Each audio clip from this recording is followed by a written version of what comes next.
এখন আপনি হয়তো বলতে পারবেন যে আপনি শেখ হাসিনার দালাল। আপনি, হ্যাঁ, আমি শেখ হাসিনার দালাল। কারণ দালাল এই কারণে, আপনি যখন আমাকে ভালোবাসবেন তখন আমিও আপনাকে ভালোবাসবো।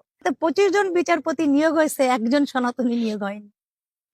মানে আমরা খুব ভালো আছি, এটাই বুঝালাম যে আপনাকে বলি, যদি বুক ফুলায় মাথা উঁচু করে সত্য কথা বলি তাহলে টিকে থাকতে পারবো কিনা জানি না।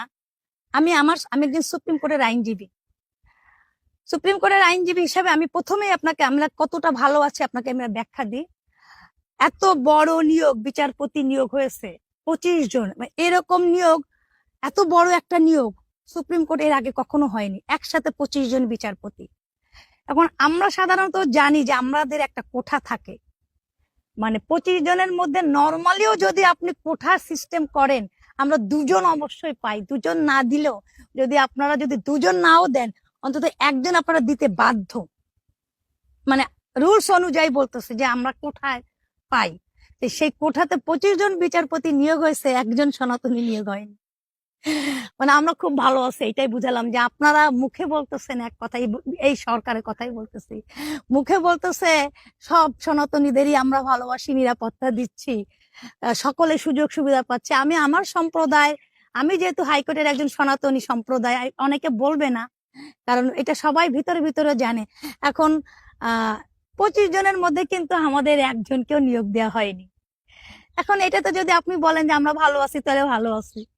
সার্বিক অবস্থাতে আমরা সনাতনীরা খুবই খারাপ অবস্থায় আছি। দীর্ঘ 17 বছর আমরা কোঠাতে বিশ্বাসী ছিলাম, কোঠা পেতাম, আমরা মূল্যায়ন পেতাম। এই 17 বছর আমরা মূল্যায়ন পেয়ে এসেছি, যেটা আওয়ামী লীগ সরকার দিয়ে এসেছে। এখন আপনি হয়তো বলতে পারবেন যে আপনি শেখ হাসিনার দালাল। আপনি, হ্যাঁ, আমি শেখ হাসিনার দালাল। কারণ দালাল এই কারণে, আপনি যখন আমাকে ভালোবাসবেন তখন আমিও আপনাকে ভালোবাসবো। এই সরকার মুখে বলতেছে যে আমাদের সব সমান, সব সমান, কিন্তু কাজে করতেছে না।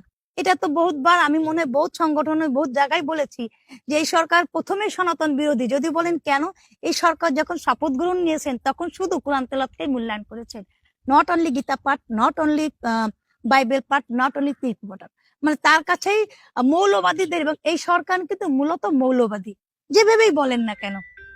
এবং মৌলবাদীদের একটা চমৎকার বৈশিষ্ট্য আছে, সেই বৈশিষ্ট্যটা হচ্ছে তারা মুখে এত সুন্দর করে আপনাকে কথা বলবে, এই যে পাহারা দিচ্ছি, ভালোবাসতেছে, এ করতেছে, বাট সবচেয়ে বেশি আপনাদের সর্বনাশ করবে।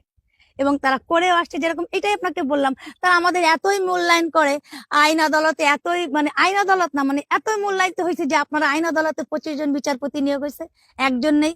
যত ছাঁটাই করা হয়েছে সব বেশিরভাগই সনাতনীদের ছাঁটাই করা হয়েছে। আপনার নিয়োগ যত হয়েছে সব মুসলিমদের নিয়োগ হয়েছে। মন্দির ভাঙা হচ্ছে, তারা পাহারা দিচ্ছে।